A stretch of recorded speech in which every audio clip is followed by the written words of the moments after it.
What if the most dangerous person you will ever encounter in your life does not look dangerous at all? What if they speak softly? What if they make you laugh? What if they are someone you love, someone you chose, someone you trusted, someone who knows every secret you have ever carried? What if the harm they cause is so quiet, so subtle, so perfectly wrapped in normalcy that you spend years telling yourself nothing is wrong, while every single day something inside you grows a little smaller, a little dimmer, a little more afraid? I want to talk to you today about something most people are too afraid to name. Not because they do not feel it, but because naming it means they have to do something about it. There are people in this world who are not safe for you, not because they are monsters, not because they wear warning signs, but because the damage they do is the kind that lives in your nervous system, in your self-worth, in the sentences you no longer feel allowed to finish. Stay with me, because by the end of this, you will not just recognize these signs, you will understand why you miss them. And more importantly, you will know that noticing them now is not a failure. It is the beginning of your freedom. What if the most dangerous thing in your relationship is not the shouting, but the silence that follows every word you say? Most people think harmful individuals are loud, explosive, easy to spot. They are wrong. The truly harmful ones are masters of quiet punishment. They go cold, they withdraw. They give you the silence treatment so skillfully that you begin to believe you said something wrong. You start editing yourself before you even open your mouth. You rehearse conversations in the shower. You choose your words not to express yourself, but to manage their reaction.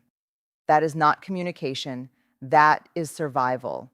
And the terrifying part, you do not even notice it happening. You just know that after every honest conversation, something in the air changes. The room gets heavier, their eyes go somewhere else, and you sit there wondering, was it me? Did I say too much? Should I apologize?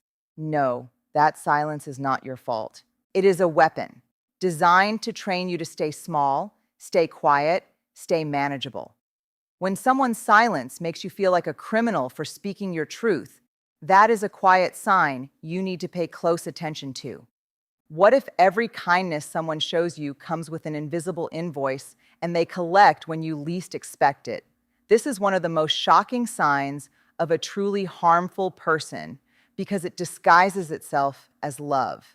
They do things for you, but nothing is ever free. They remember every favor, every sacrifice, every inconvenience they endured for you, and they catalog it quietly, waiting for the right moment to present the bill.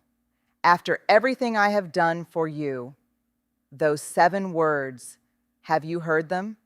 They are not a statement of love. They are a threat wrapped in sentiment.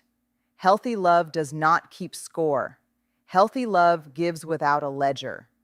But harmful people turn generosity into a trap. They make you feel deeply indebted so that when you set a boundary, when you say no, when you try to leave, they pull out that invisible balance sheet and make you feel like you owe them your freedom. This is emotional manipulation at its most refined. It does not scream. It whispers, it reminds, and slowly, without knowing it, you start to feel like you have no right to want anything for yourself because you already cost too much. Nothing happened, and yet your body behaved like you survived a war. That bone-deep exhaustion after peace, that is your nervous system telling you the truth your mind is still trying to protect you from. What if you feel more tired after a peaceful day with someone than after a crisis alone? This is the keynote that shocks people into silence when they first hear it, because it sounds backward. Shouldn't being with someone you love fill you up? Yes, it should. But with a truly harmful person, even the calm moments feel like standing in a field waiting for lightning to strike. Your nervous system never relaxes.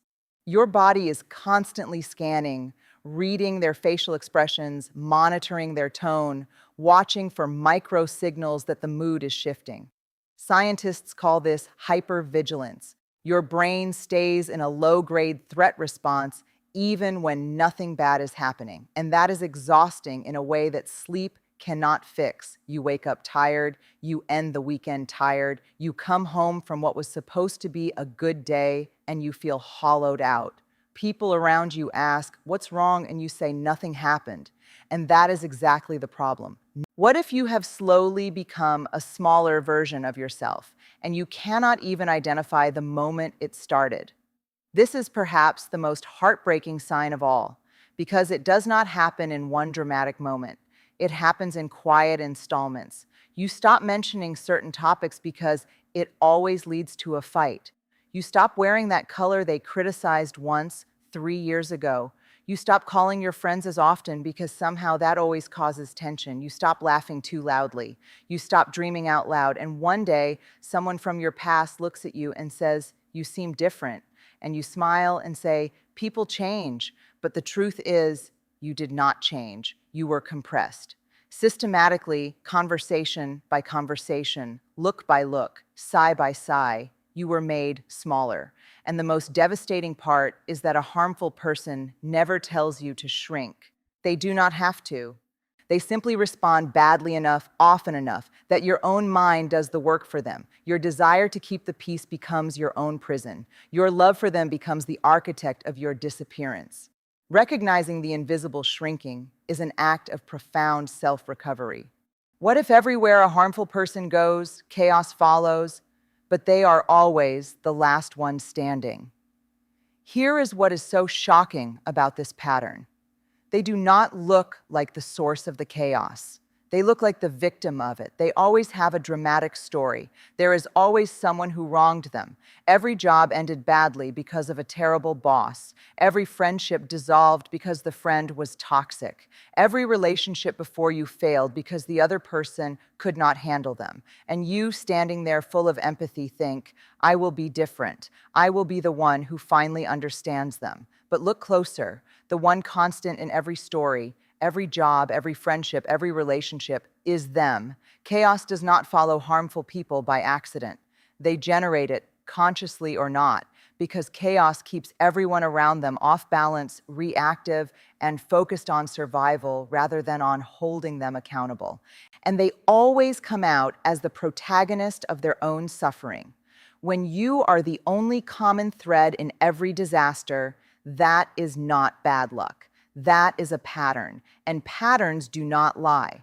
What if someone apologizes to you so beautifully, so tearfully, so completely, and absolutely nothing ever changes? This is the most emotionally destabilizing sign of all, as because the apology feels real. Their voice breaks, their eyes fill. They say all the right things. "I know I hurt you. I'm so sorry. I will do better. You deserve more." And your heart, which has been waiting for exactly this moment, cracks open with relief. You forgive, you believe, you hope, and then it happens again, exactly the same, maybe a slightly different shape, maybe a slightly different trigger, but the same wound in the same place, because that apology was not a turning point. It was a reset button. Harmful people learn very early that an emotional apology is the most efficient way to end a conflict without changing anything. They use your empathy as a door back in. Your compassion becomes the very thing that keeps the cycle spinning. A true apology is not a feeling. It is a behavior change that you can observe over time. If the words are always beautiful and the behavior never shifts, stop listening to what they say. Start watching what they do. Your healing depends not on their remorse, but on your willingness to see clearly. What if I told you that the most reliable sign that someone is harming you is that you feel guilty for even thinking it? That is where we have to start, with the guilt. Because harmful people do not announce themselves. They do not hand you a list. They do not come labeled. They come in through the door of familiarity, of love, of shared history, and they make themselves so permanent in your life that the very idea of questioning them feels like a betrayal. But here is what I have learned and what I need you to hear. Recognizing harm is not disloyalty. It is survival. Let us talk about silence first, not the peaceful silence, the kind that lives between two people who trust each other completely. I am talking about the other kind, the silence that falls after you speak, the silence that makes the air feel thick, The silence that makes you replay your words and wonder what you did wrong. Because here is the truth: when someone uses silence as a punishment, they are not protecting themselves. They are training you. They are teaching your nervous system that honesty leads to pain. And your brain, which is wired for connection, which would rather shrink than be abandoned, learns the lesson fast. You stop speaking fully, you start managing, and you call it love because you do not yet have a word for what it actually is. What if I also told you that some of the most harmful dynamics in your life come dressed as gratitude? Think about that for a moment. Think about the person who always reminds you of what they have done for you, the one whose generosity always seems to expire the moment you try to set a boundary. After everything I have done. Those words, that is not love, that is leverage. Real love does not come with an invoice. Real love does not make you feel indebted for simply existing in your own truth. I want to talk about your body now, because your body knows things your mind is still arguing about. Have you ever spent a peaceful day with someone, no fight, no tension, nothing dramatic, and come home absolutely exhausted, and you could not explain why? You told yourself you were just tired. You blamed your job. You blamed the weather. You blamed everything except the most obvious thing: that your nervous system spent the entire day in a low-grade state of alert, scanning for danger that never quite arrived but always felt possible. That exhaustion after peace is not a mystery. It is data. It is your body sending you a message that your mind keeps returning to sender. And then there is the shrinking. This one is the one that makes me catch my breath every time I talk about it, because it is so slow. It is so quiet. It happens the way the tide goes out. You do not notice the water leaving until you are standing on a shore you no longer recognize. You stopped talking about certain dreams. You stopped wearing certain things. You stopped calling certain people. You stopped laughing at full volume. You stopped taking up space. And if someone asked you when it started, you could not tell them, because it did not start. It seeped. And seeping is the most dangerous kind of harm because it leaves no crime scene. Let me ask you something harder now. How many times have you been the only stable thing in someone else's storm? How many times have you told yourself everyone in their life has hurt them, but I am different? I will not leave. I will stay and love them through it. I understand that impulse completely because it comes from the most generous part of you. But I need you to look at the pattern clearly.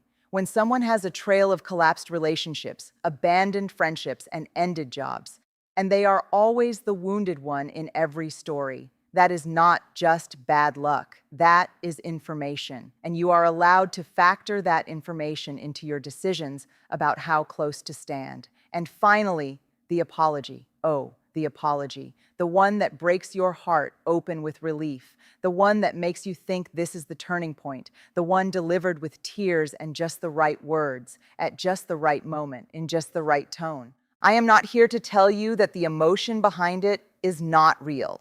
Maybe it is. But here is what I know about healing. An apology without behavioral change is just a performance. It may be an earnest performance, but a performance nonetheless. And if the same wounds keep appearing in new outfits, if the cycle keeps completing itself with military precision, then the question is not whether they are sorry.